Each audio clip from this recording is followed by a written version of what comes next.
bienvenidos a esta última sesión de trabajo de este coloquio que estamos dedicando a Trilce y bueno, obviamente más allá de Trilce a Vallejo, al autor. Y bueno, en aras del tiempo, creo que alguno ha llegado casi hace poco y quizás hemos tenido que estar ajustando todo debido a un tema climático al principio y bueno, también por el programa. Voy a presentar, a introducir en realidad a los ponentes con su lugar de procedencia. Y bueno, si ellos quieren decir una nota más de sí mismos, pues se lo agradeceré, pero la idea es que seamos un poquito breves porque tenemos una tarde de cierre ya. Y bueno, el propio Mazzotti, que es el alma de todo esto, nos decía: empiecen por favor, que estoy un poquito retrasado. Y entonces, bueno, vamos a tratar de cumplir con eso. Nos acompañan en la mesa Francisco Esteves, de la Universidad de Málaga, España. A mi lado está Luis Felipe Rivera Narváez, que viene del Centro Latinoamericano de Oregón, en los Estados Unidos. Y Leslie Costello, que viene del Colegio de Nuestra Señora del Carmen y la Escuela de Posgrado de la Fuerza de Guerra Aérea del Perú de Lima. Un lugar bastante insólito para nosotros, que quizás ella nos explicará cómo llega Vallejo a conectarse con ese espacio. Me resulta muy interesante eso. Entonces, bueno, en aras del tiempo, quiero en principio darle la palabra a Francisco Esteves, ya dije, de la Universidad de Málaga, quien nos va a presentar su ponencia El camino que va de los heraldos negros a España, aparte de Miese Cáliz, de César Vallejo. Muy bien, muy amable. Por no abusar mucho de su paciencia, solamente agradecer al profesor Mazzotti, alma mater de este encuentro, y a la Casa de las Américas por ser ese centro neurálgico para todos los pueblos hermanos. Me voy a permitir cambiar levemente el título de la conferencia y Mazzotti me sabrá perdonar, porque hablaré un poco de lo que tengo en título, pero hace pocos días encontré, siendo amigo de la familia de Leopoldo de Luis, un gran poeta español, Premio Nacional de las Letras Españolas, de la generación del 36, compañero y que publicó libros conjuntamente con Miguel Hernández, compañero de generación, el gran poeta social, el gran antólogo de la poesía social en España. Bueno, cayó en mis manos pocos días antes de venir un inédito suyo, precisamente sobre Vallejo, que me permitiré leer aquí. Entonces tijeretearé levemente mi ponencia en aras de decir porque es inútil decir lo que ya está bien dicho. Para repetir, mejor decirlo con... Bien, empiezo entonces. La conciencia trágica del ser sobre la que gravita la poesía entera de César Vallejo provoca siempre una profunda huella en la lectura de su obra, ya camine esta sobre vereda andina, haga equilibrios en la vanguardia o pose su legado y testimonio en la perspectiva humana. Volver a la poesía de César Vallejo es siempre volver al centro mismo del ser. Y sin embargo, además, hay en su poesía una nueva sensibilidad, huidiza por entre constantes elipsis, despeñada a veces en oscuros símbolos y en una agonista sintaxis, ¿verdad?, con la que funda el desarraigo poético del lenguaje, explorado más tarde por las vanguardias artísticas. Dicha ambivalencia axial funda en la poesía de César Vallejo y la eleva a una de las cumbres de la literatura mundial. Bueno, por un momento pensemos que de un modo u otro la Guerra Civil Española fue efectivamente materia artística para el reguero de fatalidades que trazó. Los ejemplos se nos vienen a las manos, desde que Robert Capra, ¿verdad?, atrapara en imágenes el dolor de nuestra guerra y, por ejemplo, por citar uno entre muchos, George Orwell relatara todo su espanto. Sin embargo, el lacerante trauma lo cantó César Vallejo, la voz más desgarrada de la poesía en lengua española. Su poemario, España aparta de mí este cáliz, del 37, resulta una de las joyas de nuestro patrimonio literario, ya no español, sino humano, y una de las grandes conjunciones artísticas del siglo XX en español. Bastará recordar que la edición Prínceps estuvo al elegante cuidado de Manuel Altolaguirre, ese cuidador de ratas, de imprentas volátiles, siempre a caballo en sus maletas, ¿verdad? E incluye un atinado prólogo redactado por Juan Larrea, además de un retrato del poeta que para la ocasión trazara Picasso. Bueno, un tesoro que el hispanista Alan Smith, que estuvo en algún momento en el programa y que parece que se cayó en el último momento de este mismo congreso, ¿verdad? Bueno, Alan Smith puso en circulación de nuevo en edición facsimilar en el 2012 gracias a una editorial española. Bueno, lo que hizo Alan Smith al reproducir ese facsímil es recordarnos a todos que esa edición no Prínceps es un imán de significaciones, porque la edición original es la edición de Montserrat y está realizada por las ediciones literarias del Comisariado del Ejército del Este durante el año del 39 y se hizo, fíjense ustedes, con telas rasgadas de las propias banderas y vestimentas usadas en guerra.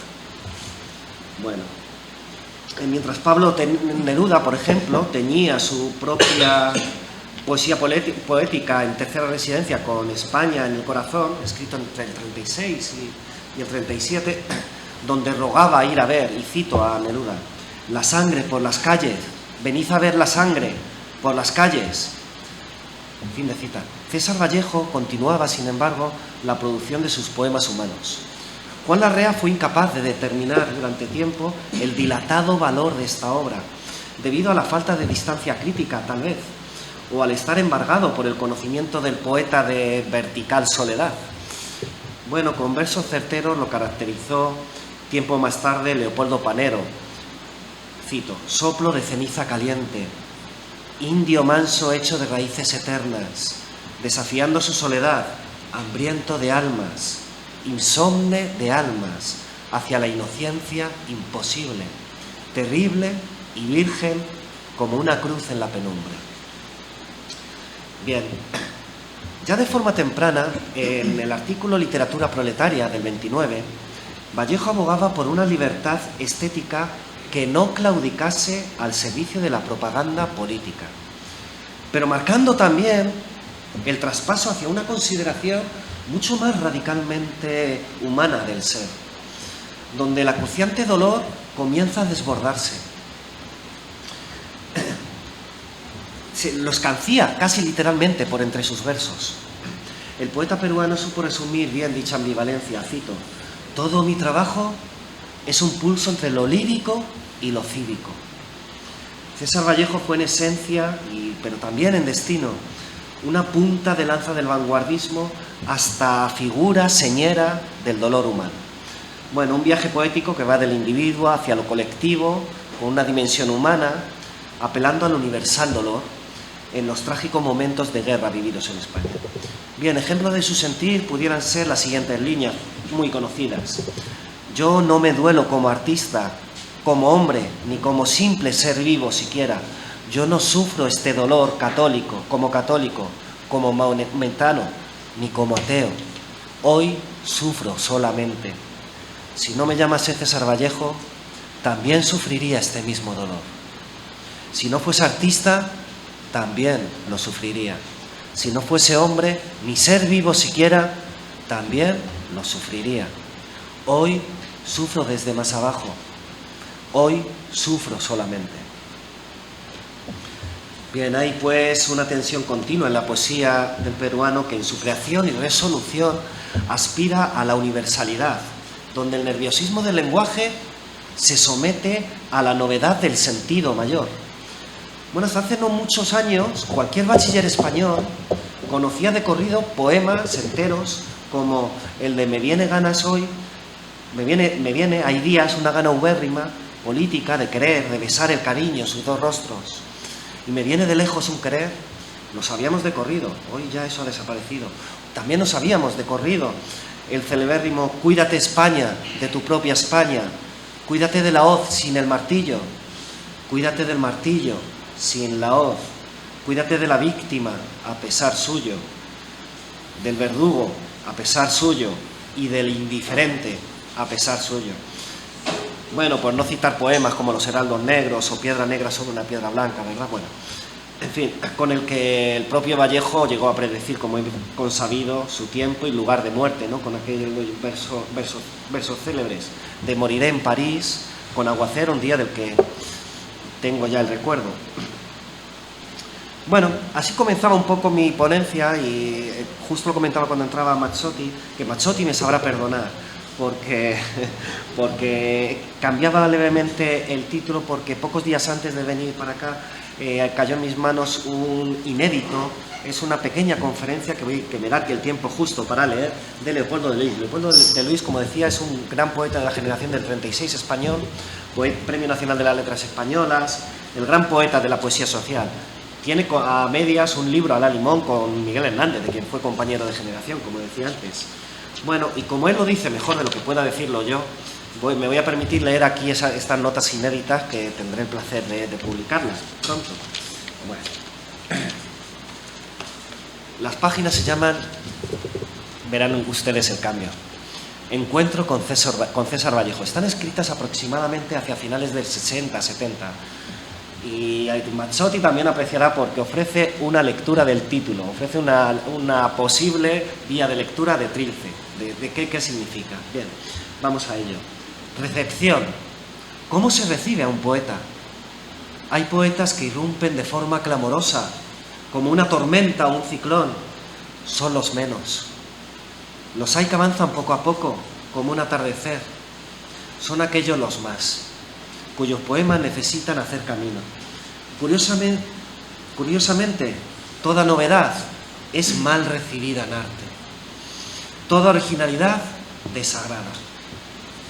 En 1919, César Vallejo tenía 27 años. Venía publicando poemas desde los 21. Se ha parado a escuchar los latidos del corazón romántico. Porque ¿quién que es no es romántico? Ha sentido el amor juvenil por Foy la Rosa, por Otilia, cayó sobre él la sombra muerta de la madre y aparecen Los heraldos negros. Quizás el título más sugeridor de todo el modernismo. Solo 3 años antes moría Rubén Darío. La conexión es precisa. Se daba cuenta él, sujeto estremecido de premoniciones, que solo, cita, contaba con 20 años para desplegar el largo, tierno, amargo y purísimo terciopelo de su poesía. La línea modernista de su obra inicial hubo de sorprender porque, en una época en que ese movimiento era ya poco más que la percalina lacia que floja atada al día siguiente, al día siguiente de la fiesta, él lo empapa otra vez de verdad, como de verdad, y no retóricos, son los golpes que da la vida. Uno de esos golpes resuena en los muros carcelarios de 1920. Al igual que otros poetas en otras prisiones, de la de Trujillo sale ese gran manuscrito, Trilce. Mal recibido, sí, de recepción se trata, pero ¿qué libro de vanguardia se recibe bien desde el primer día? Y bueno, es que así acontezca, porque esa es en gran medida la misión del arte nuevo: sorprender, inquietar, producir un rechazo trastornador, la tópica piedra en el estanque tranquilo. 2 libros como los publicados por Vallejo, a la altura de 1922, tenían que romper trabas y exclusiones y entrar en lo que aquí, en esta mesa de hoy, hablan de los años 70, apenas, años 65 aproximadamente, con perspectiva de 2/3 de siglo, llamamos influencia. ¿Qué es la influencia en arte? ¿En qué se distingue de la afinidad? ¿Acaso la influencia se compone siempre de capacidad de deslumbramiento y de capacidad de comunicación?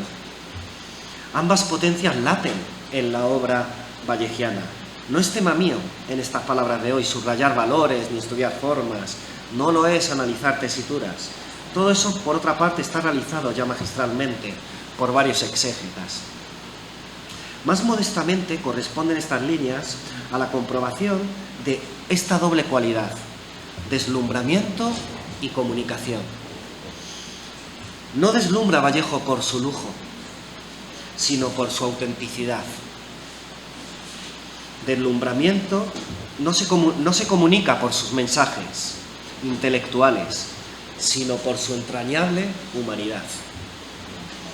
Y empezaré por comprobarlo en mi propia experiencia, que al fin y al cabo la poesía es cuestión personal antes que tema de estudio. Mi primer encuentro con Vallejo, dice Leopoldo de Luis, fue la lectura de Trilce, recién salido del bachillerato, donde un gran profesor, Narciso Alonso Cortés, al que Antonio Machado en un poema de elogios llamó poeta de Castilla, me hizo aprender mucho, pero cuya programada jamás pasaba de Rubén Darío. Con tal bagaje hubiera estado yo equipado para acercarme a los heraldos negros, quizá, pero nunca a Trilce. La verdad es que Trilce no me desconcertó, sino que me trisconcertó. No me pareció diferente, sino muy diferente, y ambas cosas en función de sus tres elementos: el lenguaje coloquial, el arbitrio sintáctico y la emoción humana. Luego he visto en posteriores lecturas más comprensivas que Trilce es un libro mucho menos arbitrario de lo que parece y se dice. El mismo título, tildado de exotérico, caprichoso, para mí está claro, tiene la misma raíz que 13, que 30 y que trenza. Esto es, el número simbólico de la mala suerte, la edad del poeta en el momento crítico de su publicación y las tres hebras o elementos que se entrelazan para su resultado. En Trilce no hay juego alguno. Por eso le cuadra más a César Vallejo el poema que años adelante le dedicara Leopoldo Panero, que el temprano de Gerardo Diego. Gerardo Diego le dedica un poema alabando toda la vanguardia, casi caótica, como la entiende Gerardo Diego, y el que le dedica a Leopoldo Panero lo que exalta precisamente es la humanidad, la emoción humana. Bien, ese poema de Gerardo Diego, emparejado al prólogo de Bergamín, la amistad con Panero, que lo llevó a su casa de Astorga, la antología de Federico Donís, la entrevista de César González Ruano en el Heraldo y sus apariciones en revistas como Alfar, son rastros relevantes de la presencia de César Vallejo en la poesía española de anteguerra. Pero hay otro al menos curioso, y es el rechazo por parte de Luis Astrana Marín en El Imparcial, el gran periódico, una crítica adversa, mediante el pobre recurso de la burla. Cuando en poesía nos burlamos de algo, nos negamos a nosotros mismos. Mal crítico el que se burla, o mejor, pobre crítico incapaz de que le saquen de sus casillas.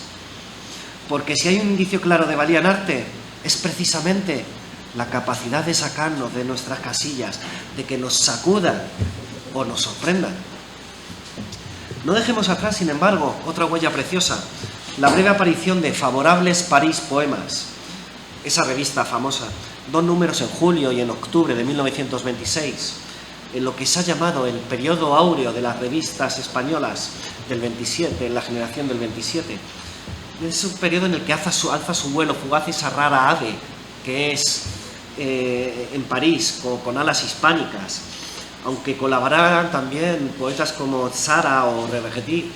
En el primer número ya hay un Vallejo rebelde, un ideólogo, por decirlo así, a pesar de no serlo nunca, en su valor poético. Proclama la inutilidad como modelo de la obra de Unamuno, a quien visitará 4 años después en Salamanca y acaso pudiera cambiar de juicio. De Ortega, de Sancho Chocano, de Lugones, de Vasconcelos. Para él solo la voz de Darío tiene fuerza. Agresividad aún mayor ofrece Vallejo en una continuación de un artículo aparecido al año siguiente en Variedades, en Lima. Pocos se salvan de su dureza. Cito: no se detuvo a reflexionar mucho, ni tampoco a reunir información. Con todo, el ánimo polémico y aún provocador era mantenido de consuelo por ambos editores. Recuérdese que la revista se distribuyó con una tarjeta en que se leía: Juan Larrea y César Vallejo solicitan de usted, en caso de discrepancia con nuestra actitud, su más resuelta hostilidad.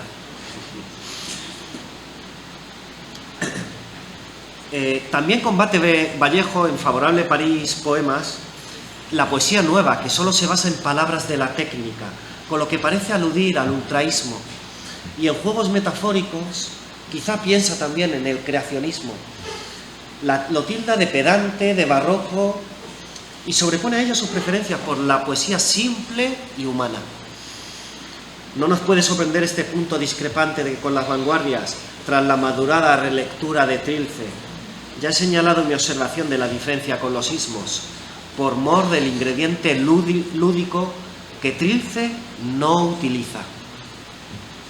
Favorables París Poema publicó un fragmento de Tentativa del hombre infinito de Pablo Neruda, pero sabemos que fue decisión de Juan Larrea. Vallejo nunca vio a Neruda con buenos ojos.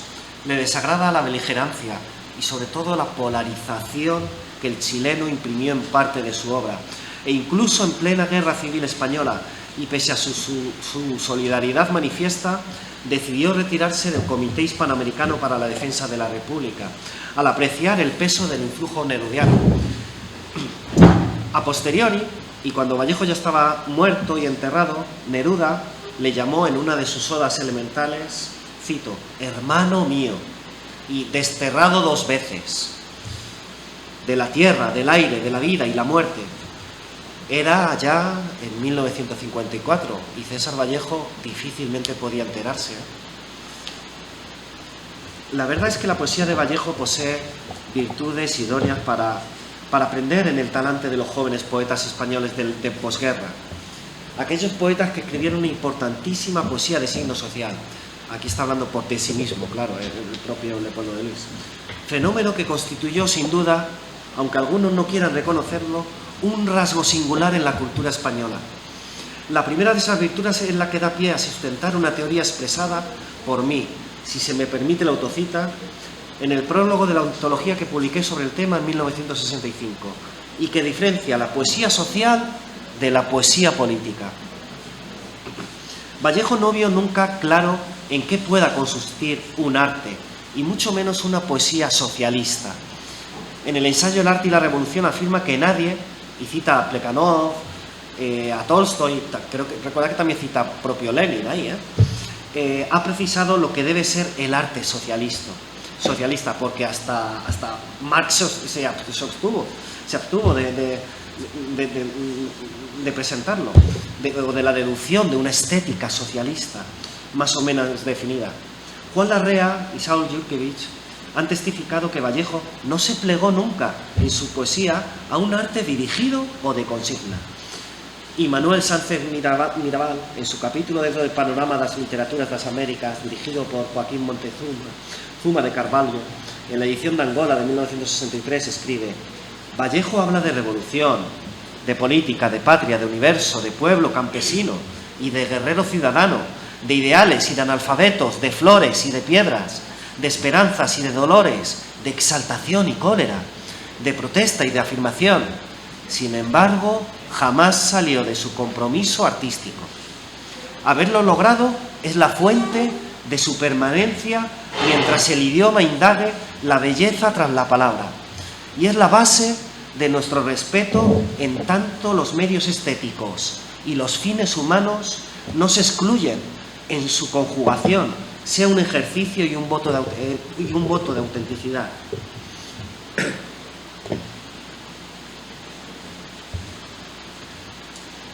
Esto justifica que en la poesía de Vallejo, aunque tarden en circular sus libros, circulará con cierta intensidad en la posguerra española. Quienes ejercían la censura en España eran, al menos en poesía, bastante ignorantes. De suerte que las revistas de la época se permitían esos escarceos. Si el canto personal de Leopoldo Panero levantó una controversia, al hilo de la obra de Pablo Neruda, el poema del mismo autor, dedicado a Vallejo, se instaló sin consecuencias censorias, en un libro de 1949 y de edición oficial, escrito a cada instante. Bueno, poco después su amigo, Luis Felipe Vivanco, en El Descampado, toma una cita que corresponde al soneto Encaje de fiebre, poema que abre la sección de canciones del hogar de los Heraldos Negros. ¿Cómo se le podía pasar esto a la censura? Son los versos: porque antes de la oblea, que es hostia hecha de ciencia, está la hostia, oblea hecha de providencia. Vivanco no tiene más que tomar la precaución de escribir la palabra hostia con mayúscula, aunque Vallejo la había escrito con minúscula. Algunos críticos han entrado ya en este examen del vallejismo, en la poesía española de posguerra. Han hablado del clima, por ejemplo, de ese poemario de una belleza incomparable que es La casa encendida, de Luis Rosales, del falangista, o de poetas como Celaya, como Otero, como Hierro, como incluso Gloria Fuertes. Bueno, algo después Félix Grande, Manuel Mantero perciben un regusto vallejiano, en matices dimanantes de un amor por las cosas en la labor poética de quien esto escribe. Pero quizá más importante que las concomitancias personales sean los motivos que hacen posible esas presencias y sus recuerdos. Porque no es casual la profusión de apariciones vallejianas en la revista de aquellos años posbélicos. No fue solo el muy citado número 22 de Espadaña en 1949, ni las líneas de homenaje en la portada del número 39. Un panorama como el de Leopoldo Rodríguez Alcalde, debido también a la editora oficial, elogia sin el menor reparo a César Vallejo, y concretamente a España aparta de mí este cáliz, la propia editora nacional. Y de 1952 son los muy conocidos y excelentes ensayos de José Valverde sobre César Vallejo, parte sobresaliente en extensión y en calidad de su libro sobre la palabra poética. Bueno, tampoco en este caso la editorial se distinguía por una postura censora. Bueno, Valverde asegura en esas páginas que Vallejo es muy conocido en América, aunque puntualizaba, de México a Perú, pero casi desconocido en España. Más a seguido señala la edición de Bergamín, el poema de Diego, las antologías de Onís y de Panero, lo que para 1952 no resulta escaso conocimiento, para nada. El mismo Juan Larrea, con ser español, no disfrutaba de mucha mayor audiencia que César Vallejo. Bueno, las revistas Ágora, Grimpola, Caracol, Aljibe dieron a conocer poemas de Vallejo. En Álamo, Manuel Pacheco le dedica un poema, Antonio Rey del Corral y el canario Manuel Padorno lo incluye en otro. Bueno, en fin, un sinfín de... tijereteo un poco. ¿Qué motivos hacen posible esta evidente atracción? Por lo pronto los temas, la búsqueda de la infancia y la vocación familiar. Vallejo escribe emocionadamente de su padre. El del padre es tema no muy rico en la poesía española, aunque cuente con dos excepciones antológicas, las coplas de Jorge Manrique y aquel soneto celebérrimo de Antonio Machado. Sin embargo, la posguerra vuelve a la poesía familiar y ofrece numerosas muestras de poemas al padre que dieron origen a un número especial de la estafeta literaria.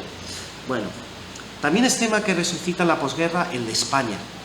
España como patria, como destino, como paisaje, como problema. Todo ese conjunto de poemas sobre el tema de España parece estar dando respuesta al mandato de Vallejo. Cito Vallejo: si la madre España cae, digo, es un decir. Salid, niños del mundo, id a buscarla. Bueno, fin de cita.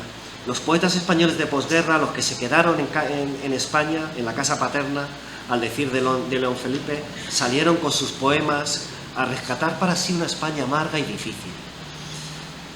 Véase, entre otras muchas, la obra de Ramón de García Sol, por ejemplo.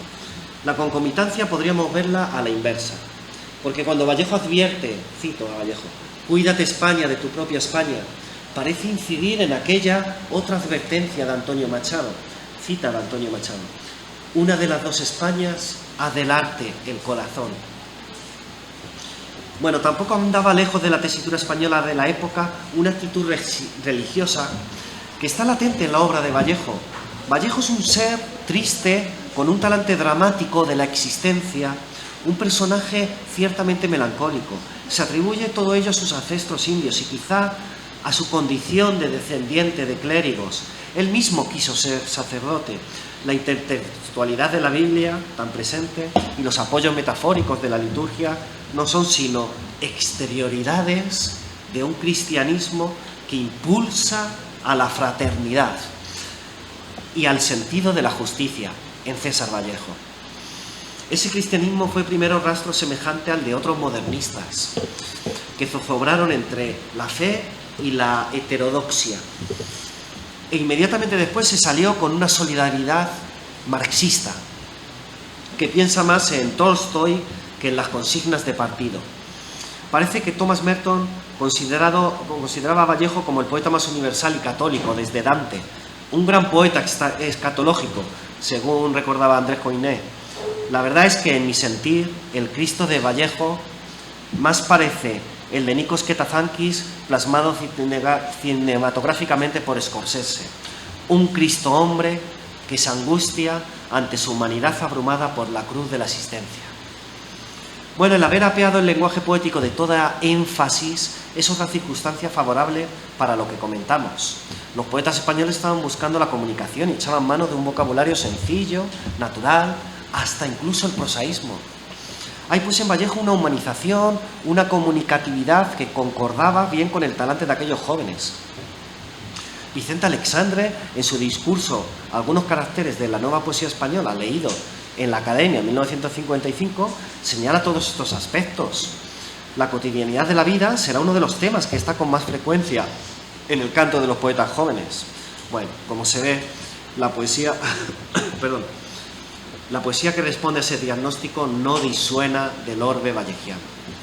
Especialmente la cotidianidad que aborda Vallejo, iniciada por Concha Zardoya, en una serie de poemas que dieron en 1953 volumen a su libro La hermosura sencilla.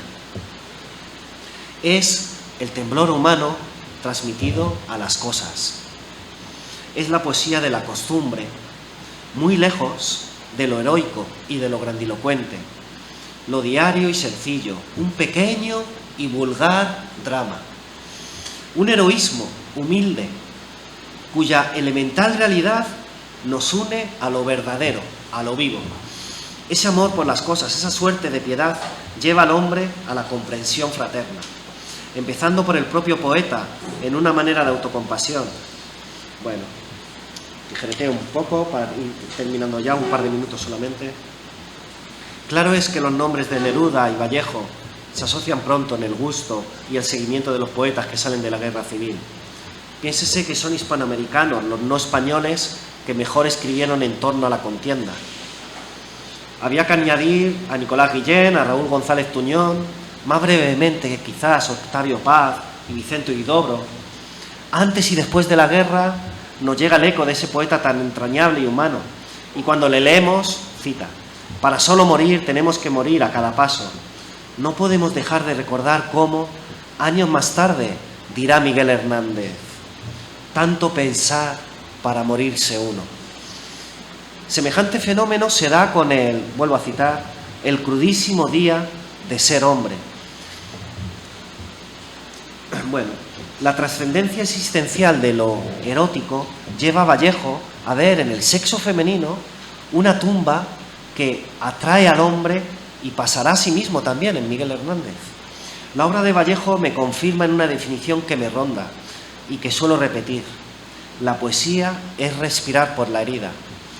Pocos meses antes de morir, Leopoldo de Luis escribió su poética definitiva para su obra total y la cita con este mismo título: la poesía es respirar por la herida. Entonces, quiero decir que una de las primeras presencias que tiene de su... cómo César Vallejo está tan presente que define la poética de Leopoldo de Luis. Bueno, repito, la obra de Vallejo me confirma en una definición que me ronda y que suelo repetir: la poesía es respirar por la herida. En pocos casos, como en él mismo, puedo persuadirme más. Esa herida pasa a ser de todos. A todos nos duele. Por eso su subjetividad, su hablar desde el yo, no es ególatra ni narcisista, sino solidario. Son numerosos y frecuentes los encuentros con César Vallejo que tuvo la poesía española.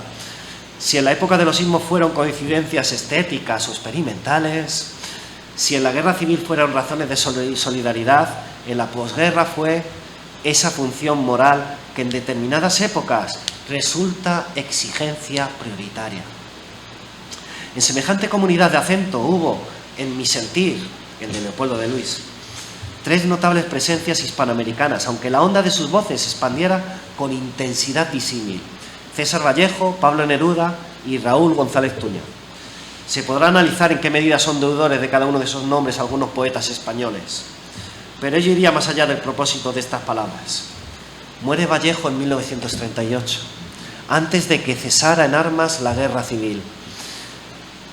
Guerra civil la llega a escribir en letras minúsculas, igual que hiciera Miguel de Unamuno, que pensaba que a una guerra que fue profundamente incivil nunca se debe de escribir con letras mayúsculas. La que había conmocionado, por así decirlo, sus perplejidades y sus obsesiones, que al asumir la tragedia vinieron a ser más universales. Su sombra queda en América, sobre todo en Perú, marcando un rumbo nuevo de poesía, un hito imborrable. Queda también proyectada hacia España, porque asumió su congoja y la sumó a la suya. Murió de una enfermedad no bien precisada, pero como recuerda Valverde, citando a Bellamediana y a Rosales, no se muere bien visto de enfermedad, se muere de vida. La vida es la que nos mata. Muchas gracias.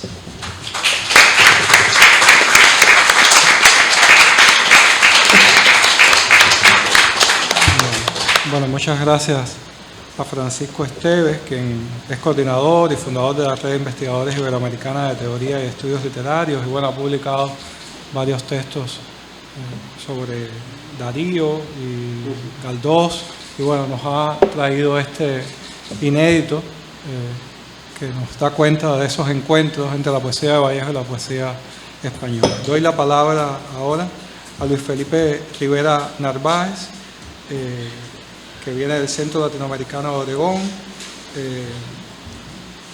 Él tiene un máster en literatura hispanoamericana por Western Michigan University. Fue miembro del comité editorial de la revista Cuadernos de Ética, Filosofía y Política. Y bueno, sus áreas de interés son la filosofía hispanoamericana contemporánea, los estudios literarios hispanoamericanos contemporáneos y los aspectos culturales de la globalización. Él nos trae la ponencia, consideración, a no ser que la hayas cambiado tú también, ¿no? Consideraciones sobre la evolución poética vallejiana bajo el contexto de las vanguardias. Ok, buenas tardes a todos. Al fin estoy aquí. Quisiera primero agradecer a la Asociación Internacional de Peruanistas, a la UACES Poesía, que detrás de todo esto está el profesor Mazzotti. Entre otros, sí. Quien, bueno, ha habido toda una ola Vallejo, ¿no? Que viene desde Europa y, digamos, ahora aquí en Cuba, digamos, se continúa toda esta celebración por Trilce, que es la excusa perfecta para hablar de Vallejo. También quisiera agradecer a la Casa de las Américas. Es mi primera vez en Cuba, estoy muy emocionado. La Casa de las Américas es una institución que para muchos peruanos que hemos estudiado humanidades representa pues un símbolo, ¿no?, de unidad cultural de todas las naciones latinoamericanas.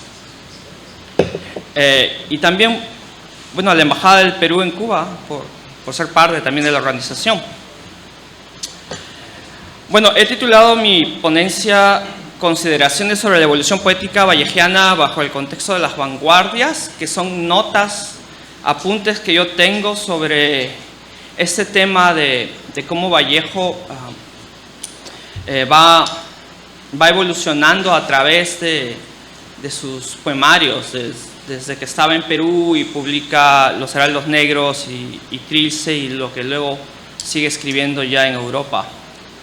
Y bueno, se ha hablado muchas cosas sobre Vallejo durante estos días y todo este amor que se siente por un poeta tan peruano, tan latinoamericano, y escuchando a Francisco, porque yo sé que en España aman a Vallejo como parte de incluso de su cultura y su historia, ¿no?, por todo lo que pasó en la Guerra Civil Española.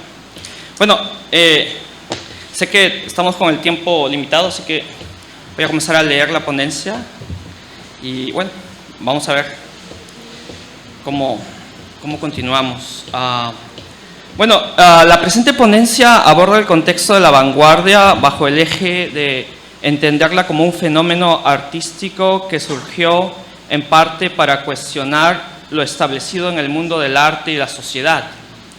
Y es justamente este hecho que hace de los vanguardistas unos creadores con actitud beligerante o combativa, es decir, de renovadores constantes de las formas artísticas. Para entender el surgimiento de las primeras vanguardias del siglo XX, lo que se conoce como, bueno, en Europa las vanguardias, digamos, históricas, hay que tener en cuenta los cambios que se dan desde el siglo XIX en torno al arte. Por dar un ejemplo, el escritor romántico Víctor Hugo exaltó lo feo en su prólogo de Cromwell, dándole valor artístico a lo grotesco al considerarlo como parte de una nueva estética. Ahora bien, esta especie de herencia de programa estético que aborda, digamos, una búsqueda de poetizar todo aspecto vital, como lo dionisiaco o cosas que se ven en Trilce, ¿no? que tienen que ver con cosas, entre comillas, feas, que son utilizadas ya como una nueva manera de poetizar. Nos da una pista entonces para entender el posterior surgimiento de las vanguardias, en el sentido que hacia finales del siglo XIX y principios del XX se respira un aturdimiento finisecular, es decir, de fin de siglo, y una búsqueda de romper con los moldes estéticos establecidos. Surgen así vanguardias como, solamente para citarlo, ¿no? Enumerarlo, como el futurismo en 1909, el dadaísmo en 1910, en el mundo hispanohablante, como ya se ha mencionado con Francisco y otros, bueno, el creacionismo, el ultraísmo, y en el caso de César Vallejo, los gestos de vanguardia se dan con la aparición de su, bueno, como sabemos, con Trilce, publicado en el Perú en 1922, un año antes de su llegada a Europa, en el cual desde el título mismo, Trilce, el título mismo, se nos muestra una actitud renovadora al presentarnos una palabra inventada y que sugiere una especie de hermetismo simbólico y juego sonoro. Hay muchas hipótesis sobre lo que puede significar Trilce, como saben, triste y dulce, y había escuchado, ahora que Francisco hablaba sobre el 13 de la mala suerte, ¿no? Es muy interesante también. El poemario Trilce comparte, bueno, por otro lado, ¿no?, con las vanguardias europeas y en un contexto más amplio, con las nuevas propuestas artísticas del siglo XX, que son llamadas no solamente de vanguardia, sino también de alta modernidad, ¿no? High modernism. Como es el caso de el Ulises de James Joyce, que también se celebra su centenario, La tierra baldía de T.S. Eliot, conocida en su idioma original como The Wasteland. La exploración de nuevos planteamientos estéticos. La idea, ya eso iba, es ver en el Vallejo, que ya publicó Los Heraldos Negros, que como se sabe comenzó a circular en 1919 y que se encuentra terminando Trilce, como lo observa también el crítico Julio Ortega, a un escritor de ruptura y continuidad. Entonces, este es un primer stop para notar que un concepto clave de lo que estoy hablando en mi ponencia es esta idea de ruptura y continuidad que hay en este camino que toma la poesía de Vallejo. Hay como rompe, pero hay una idea de continuidad también. Entonces, esta estructura, ¿no?, de ruptura, guión, continuidad, se da en la pretensión de abandonar la retórica heredada de la tradición literaria hispanoamericana más potente del momento, el tan mentado, conocido e importantísimo modernismo hispanoamericano. Solo para dar un ejemplo muy conocido, el poema Obertura, Los Heraldos Negros, poema que incluso, si no me equivoco, fue escrito por ya que estamos aquí en Cuba, ¿no?, fue escrito por el propio Ernesto Che Guevara en uno de sus diarios, ¿no? Eso es muy curioso. La presencia de estos gestos modernistas, de una retórica tradicional que tiende a idealizar, como sabemos, pero que convive también con un tono coloquial y de angustia vital, tan característicos de Vallejo. Entonces, por un lado, como se ha mencionado también, ¿no? Anteriormente, hay una cuestión donde el modernismo aún habita en el primer poemario de César Vallejo, Los Heraldos Negros, pero aparecen cosas nuevas. Lo que ya se ha hablado en estos días, un tono coloquial que parece muy amigable, muy de entre amigos, por ejemplo, ¿no? Y también una angustia vital, ¿no? Como hablaba Francisco sobre el ser, que hay una conciencia trágica de la existencia, ¿verdad? ¿No? Que estamos en época de entreguerras también. Entonces hay una preocupación sobre qué pasa con la humanidad, ¿no? Entonces, ¿cómo puedo seguir escribiendo de una manera modernista como Rubén Darío si el mundo parece que no va a ningún lado, ¿no? Es por eso que aparecen las vanguardias, es por eso que aparece en el mundo anglosajón el Ulises de James Joyce, etcétera, ¿no? Y entonces Vallejo quiere buscar una propuesta muy particular. Bueno, no sé si el poema de obertura Los Heraldos Negros es muy famoso. Me gustaría leerlo en honor a Vallejo un poco. Entonces, hay golpes en la vida tan fuertes, yo no sé. Golpes como el odio de Dios, como si ante ellos la resaca de todo lo sufrido se emposara en el alma, yo no sé. Son pocos, pero son. Abren zanjas oscuras en el rostro más fiero y en el lomo más fuerte. Serán tal vez los potros de bárbaros Atilas o los heraldos negros que nos manda la muerte.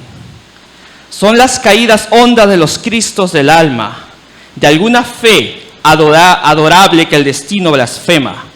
Esos golpes sangrientos son las crepitaciones de algún pan que en la puerta del horno se nos quema.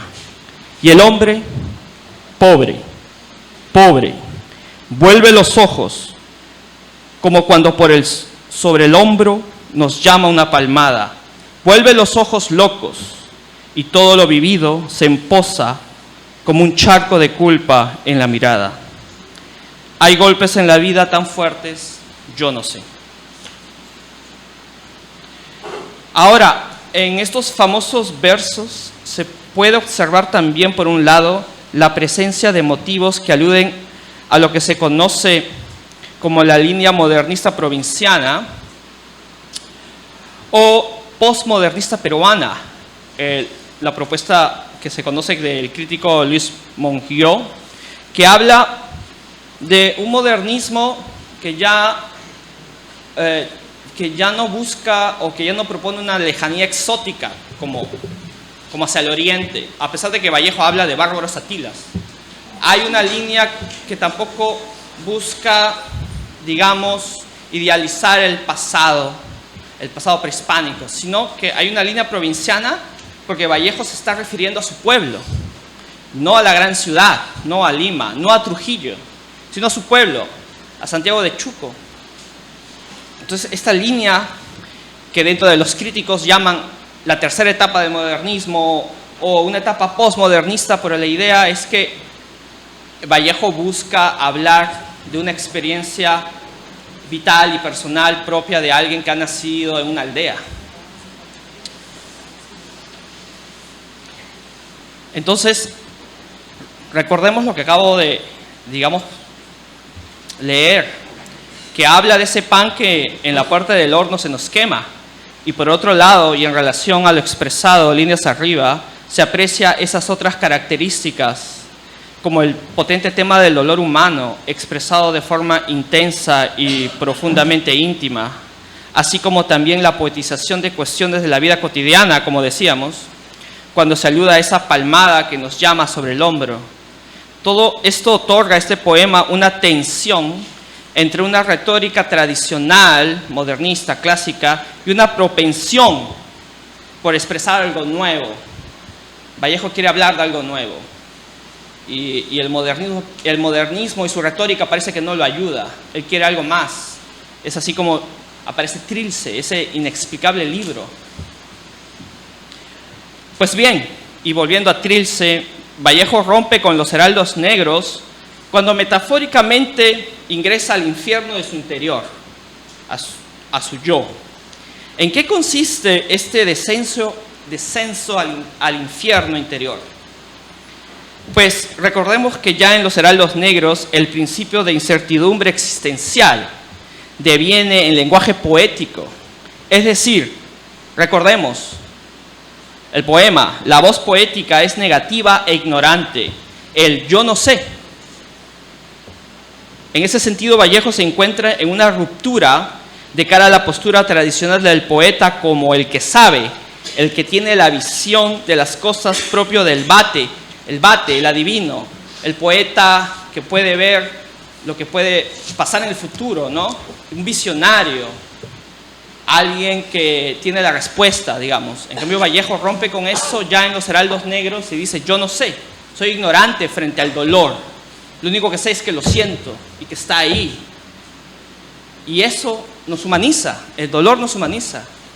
Yo creo que eso es la magia de Vallejo. El dolor nos humaniza en la guerra. El dolor nos humaniza en la búsqueda de algo mejor, en la colectividad. Ahora, de esta manera Vallejo, como también propone, Ortega, amplía como poeta su capacidad de cuestionar entonces el mundo. Yo no sé, soy ignorante frente al mundo, quiero poetizar el dolor, quiero poetizar la crisis de la modernidad, la crisis del capitalismo, y de repente ese camino es un camino de cuestionamiento, de crítica.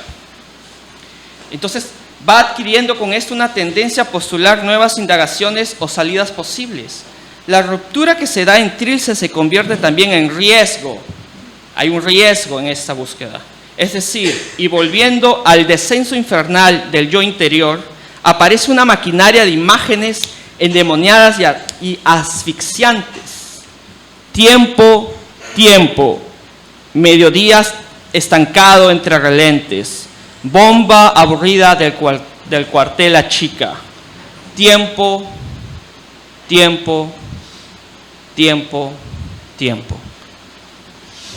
Parte de Trilce 2.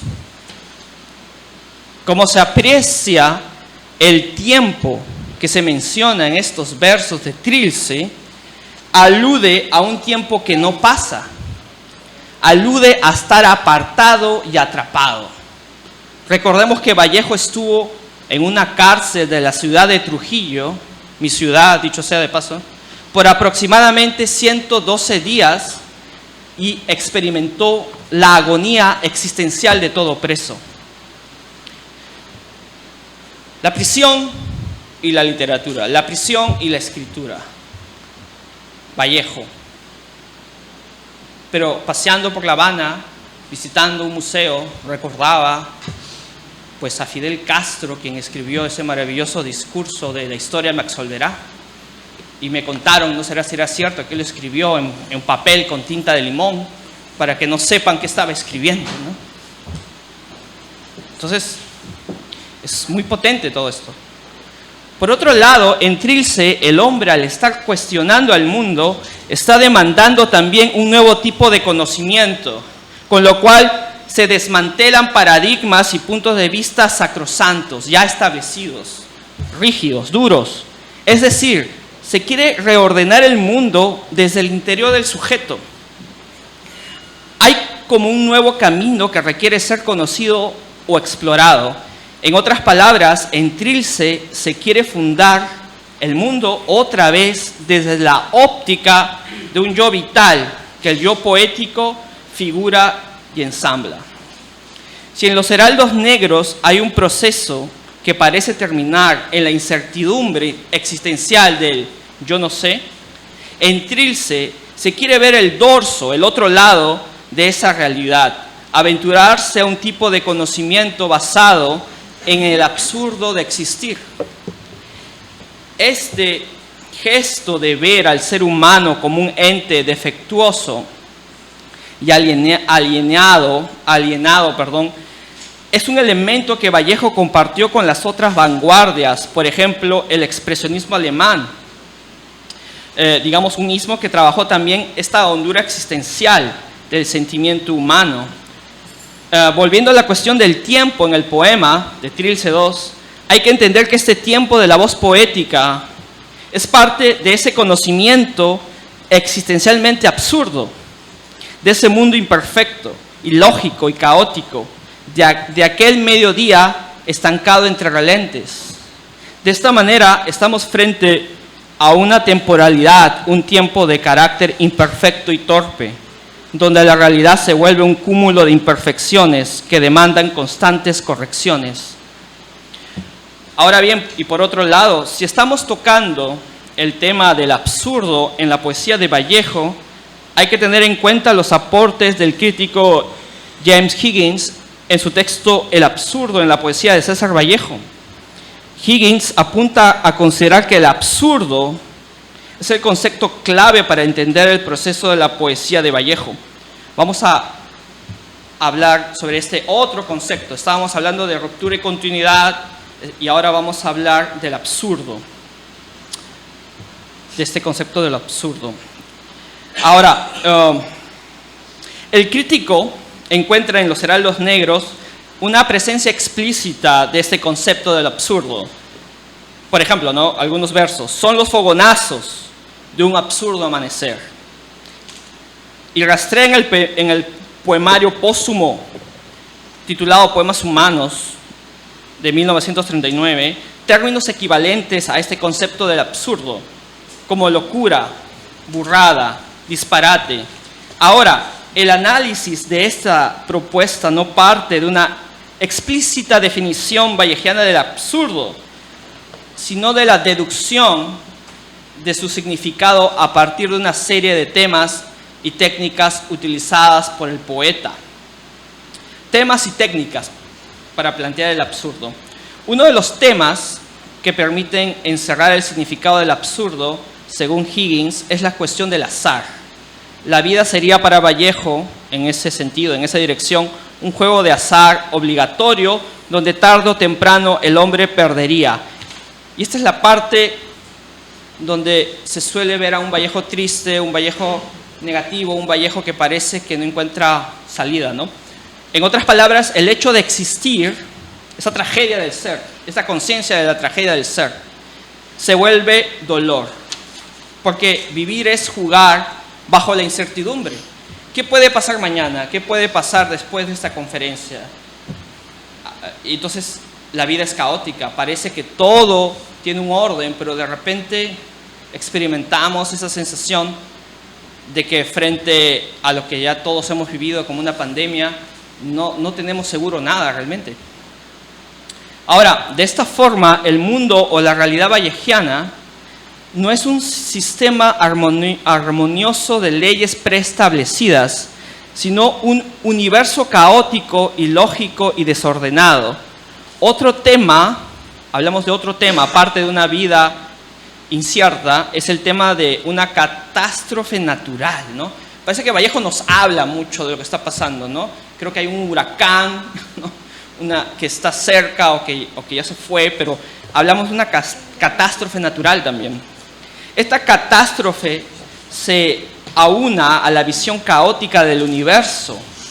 Las ventanas se han estremecido, elaborando una metafísica del universo, nos dice el poeta en Poemas Humanos, lo cual alude a la fuerza irracional y destructiva de un huracán, pero que funciona como imagen metafórica de ese caos universal. Bueno, me dicen que estoy sobre el tiempo, ¿verdad? Bueno, y eso que hice un resumen de esto. Ok, voy a tratar de ir resumiendo algunas cosas. Entonces, finalmente, con la ayuda de con la cuestión del absurdo y de la catástrofe natural y de una existencia incierta, podemos apuntar a considerar que la poesía vallejiana posee también, a pesar de todo, y esto es importante, un esfuerzo por superar el absurdo, por trascender la miseria de la condición humana.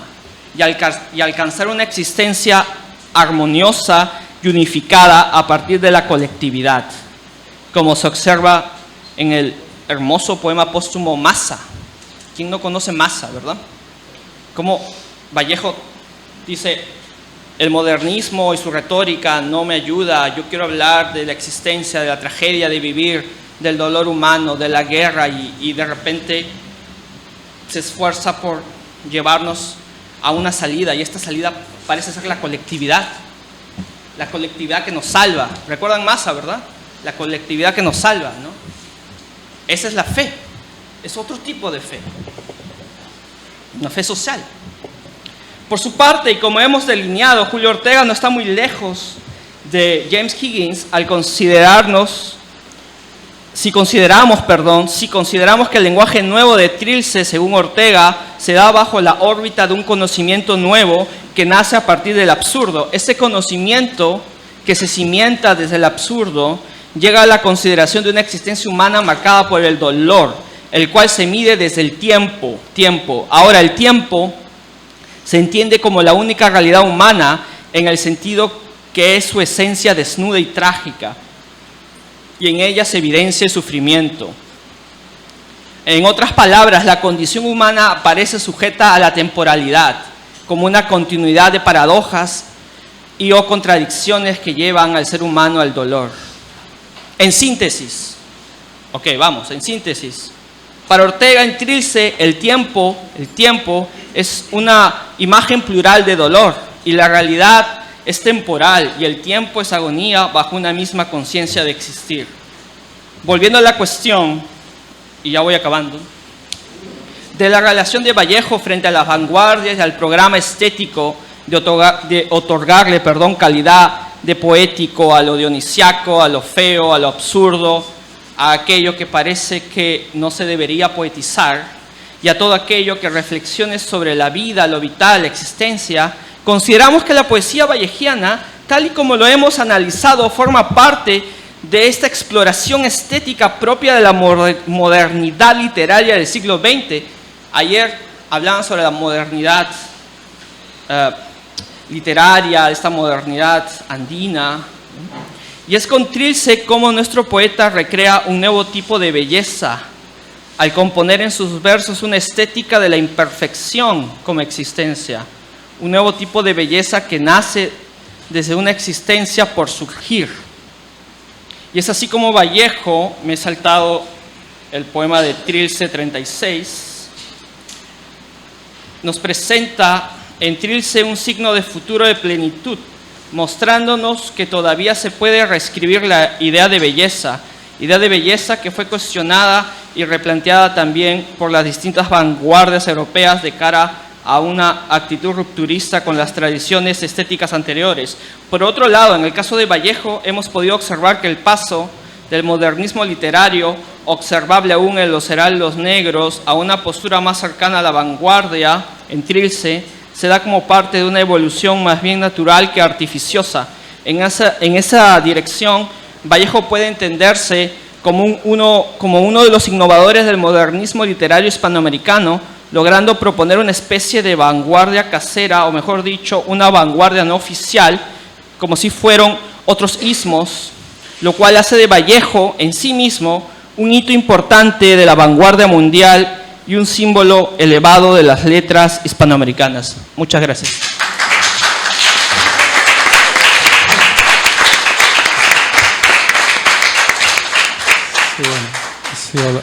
Muchas gracias a Luis Felipe Rivera Narváez, y como ya sí queda poquísimo tiempo, pues doy inmediatamente la palabra a Leslie Costello, que bueno, tiene una maestría en docencia superior en la Universidad de San Ignacio de Loyola, ha estudiado neurociencias y el cerebro lector, bueno, tiene varias publicaciones sobre temas diversos, no me voy a detener en ello.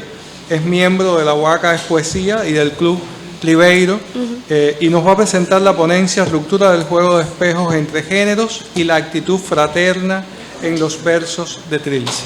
Sí. Muchas gracias, buenas tardes con todos, con todas. La verdad que voy a conversar con ustedes un poco acerca de este trabajo que he realizado. Antes, agradecer, está ya sobreentendido, a la Casa de las Américas, a José Antonio Mazzotti y a todos ustedes. Así que voy a ir de frente a la ponencia, a la conversación que quiero tener con ustedes, que, bueno, se titula Ruptura del juego de espejos entre géneros y la actitud fraterna en los versos de Trilce. Lo que quiero conversar con ustedes es mostrar la visión crítica de César Vallejo frente al binarismo de género bajo la construcción de la figura femenina en relación con la amada. Es decir, Vallejo nos muestra a lo largo, no solamente de Trilce, sino a lo largo de toda su producción literaria, nos muestra siempre la imagen de una mujer distinta. Nos muestra una imagen de la amada, una imagen de la madre, una imagen de una mujer en distintas facetas, ¿no? Entonces, lo que quiero conversar con ustedes es precisamente la presencia del cuerpo en la poesía de Vallejo, ¿no? Con respecto a la relación entre el amor, entre la mirada también de la mujer sumisa, la mujer redentora, casi ángel, o frente a la hembra voraz que Vallejo pues nos está mostrando, ¿verdad? El día de ayer se había mencionado acerca de, con respecto a la lectura, ¿no?, de Vallejo. Cada vez que nosotros nos adentramos a la lectura de Vallejo, a sus versos, nos vamos a encontrar con una nueva relectura. Y el hecho de poder acercarnos a cada uno, a la poesía, a sus poemas, vamos a tener de repente una nueva mirada, ¿no? Y asimismo, como por ejemplo acá, y voy a abrir cita, ¿no? Y Saba, por ejemplo, nos dice, el texto de Vallejo complejiza el gesto al problematizar, además de manera performativa, la dificultad de leer el texto mismo. Entonces, teniendo en cuenta esto y también lo que hemos escuchado el día de hoy y lo que hemos escuchado durante todo este congreso, estamos observando que en este caso los versos de Vallejo son totalmente indomables, son totalmente difíciles de poder de repente comprenderlos y sobre todo si pretendemos descifrarlos, ¿no? Voy a saltar esta parte en cuanto a lo que es la complejidad de los versos, en cuanto a la innovación del lenguaje que creo que ya se ha explicado durante este congreso, y voy a ir a la parte precisamente central de este trabajo y sobre todo de esta conversación, que es sobre la figura del cuerpo femenino en Trilce, para poder desarrollar lo que estoy proponiendo en este texto. En Trilce, el cuerpo femenino es expuesto de tal forma que irrumpe con los lineamientos ideológicos convencionales. ¿Convencionales cómo? Durante los años donde nace este poemario, ¿no?, va a corresponder en gran medida al movimiento Dada, surgido en Europa en el fulgor de la Primera Guerra Mundial, que representaba a la mujer, a su cuerpo, como un artefacto sujeto a la voluntad masculina, la cual se plegaba a su vez a la hazaña funcionalista de la ideología capitalista. En el ideario occidental, el cuerpo masculino es el cuerpo universal de mayor primacía, muchas veces no sexualizado. Y es que cuando vemos el cuerpo de la mujer en de repente en diversos escritos, diversos autores, vamos a ver que el cuerpo de la mujer siempre va a ser el cuerpo del deseo, el cuerpo de repente de la musa, el cuerpo siempre sexualizado. En el caso del varón, el cuerpo varonil pues incluso no es sexualizado, es un cuerpo universal. Entonces, ¿cómo nos preguntamos, ¿no?, cómo Vallejo transgrede la imagen ya preconcebida sobre el cuerpo femenino, partiendo de esto que estábamos nosotros mencionando, ¿no?, el cuerpo de la mujer sexualizado? ¿Cómo es que él irrumpe? Pues irrumpe de la siguiente manera, representándola de manera inusual. ¿Y cómo? ¿Cuál es esa forma? Pues de una manera indiferente, de una manera no sexualizada. ¿Y cuál es esa manera? Pues presentando a la mujer de manera maternal, cosa que no va a ser muy de repente llamativa para una mujer o para un cuerpo sexualizado. Es decir, presentar a la mujer de manera maternal no es parte del deseo masculino. Es así entonces que el cuerpo materno es la figura con la que el vate santiaguino rompe con lo tradicional. Varios de los poemas que conforman Trilce, la madre pareciese confundirse con la amada, es decir, con Otilia. La asociación radica en que la amada, Otilia, aparece demasiado maternalizada, ¿no? No voy a leer los poemas, ¿no? Es el poema 6, y voy a ir precisamente a la cita de Ortega que menciona, ¿no? Él asocia el término, por ejemplo en este caso, de la bandera, ¿no? A la definición ritual materna y femenina, ¿no? La visión vallejiana entonces del cuerpo femenino no recae en la proyección de la libido masculina sobre el cuerpo de una mujer. ¿Por qué? Porque la está presentando como madre, ¿no? Totalmente maternal. Pero tampoco retrata a una mujer idealizada. Su representación del cuerpo es única, idiosincrática y de hondas consecuencias para su ética y estética poética. Como es claro, para quien se ha acercado a la obra de Vallejo, la presencia del cuerpo femenino y la complejidad de la consignación del tiempo no solamente se ha evidenciado en Trilce, sino también a lo largo de toda su producción literaria, ¿no? Voy a saltarme esto de acá y voy a ir a esta parte que me parece interesante conversarla y presentarla, donde dice que no solamente va a presentar a sí mismo solamente el tema del cuerpo, sino como bien mencionaron también aquí en la mesa, hablan de muchos temas, como por ejemplo, y en este caso yo estoy retratando acá, es el tema de la cena, ¿no? El tema de la vida, el tema de la tierra. Entonces, Vallejo retrata, por medio de roles tradicionales, como ya lo hemos mencionado, a su amada, y la figura de éste es representada en muchas veces como sumisa, laboriosa y activa en sus tareas. O sea, Vallejo nos va a mostrar a una mujer que va cumpliendo diversos roles, ¿no? No solamente es la hembra voraz, no solamente es el cuerpo que está mostrando, sino también está mostrando diversas facetas de la mujer. Al igual que otros textos de Trilce, coincide 4 temas recurrentes, que es lo que estaba mencionando: mujer, cuerpo, tiempo y ritual, ¿no? Por otro lado, en el poema 13, la imagen sexual se evidencia con mayor facilidad, ya que el encuentro con la presencia femenina se ciñe en el ámbito sexual, es decir, va, como les mencionaba, ¿no? Mostrando diversas partes o diversas formas, ¿no? de la presencia del cuerpo femenino o de la presencia femenina, ¿no? Voy a ir a esta parte ya, ¿no? Donde dice, tomando en cuenta los versos mencionados, es decir, acá estoy yo mencionando el poema 28, que habla acerca del alimento, donde dice: el llantar de estas mesas así en que se prueba amor ajeno en vez del propio amor, torna tierra el brocado que no brinda la madre, hace golpe la dura deglución, el dulce y el aceite funerio, el café.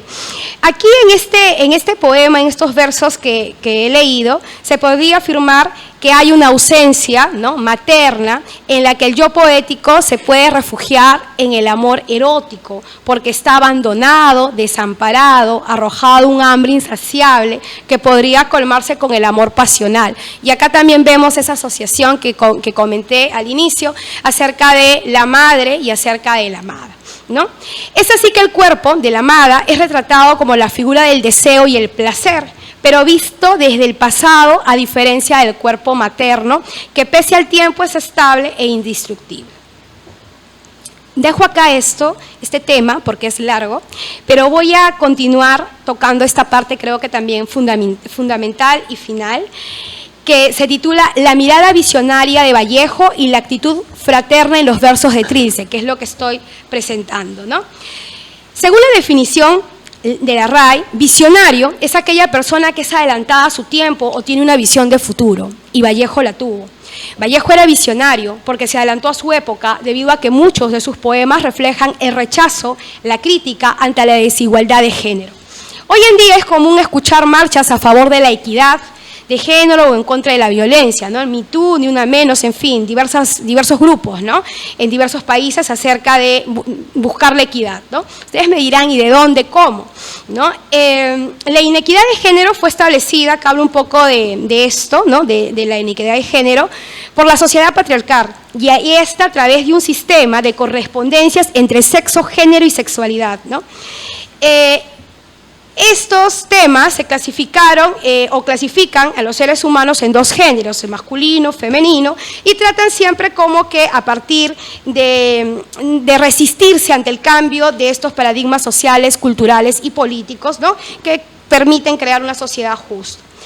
Volviendo a Vallejo, pero hace más de un siglo, Vallejo ya criticaría en su obra esa figura binaria, preestablecida, ya que representó a la figura femenina de diversas formas, como muy bien lo he mencionado, es decir, como madre, como amante, como creación poética.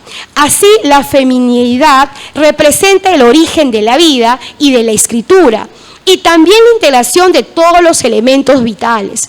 Por ello, la imagen femenina aparece como un reflejo de la masculina y viceversa, es decir, una subversión del binarismo de género.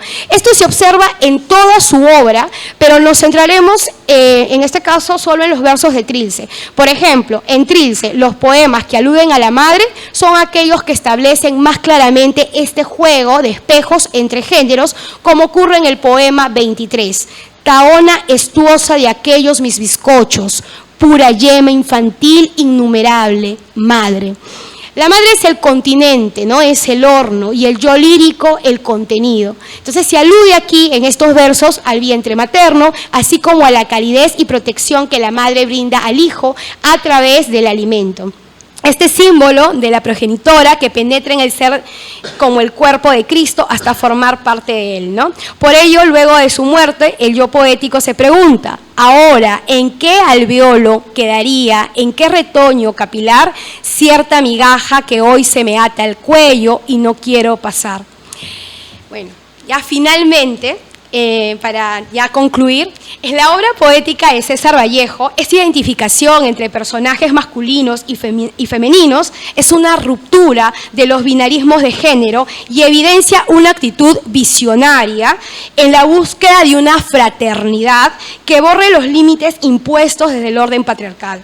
La búsqueda de este bienestar se traduce en el deseo de construir una comunidad en la que los géneros se integran de modo positivo y productivo, mostrando cada uno su particular simbología. Muchísimas gracias.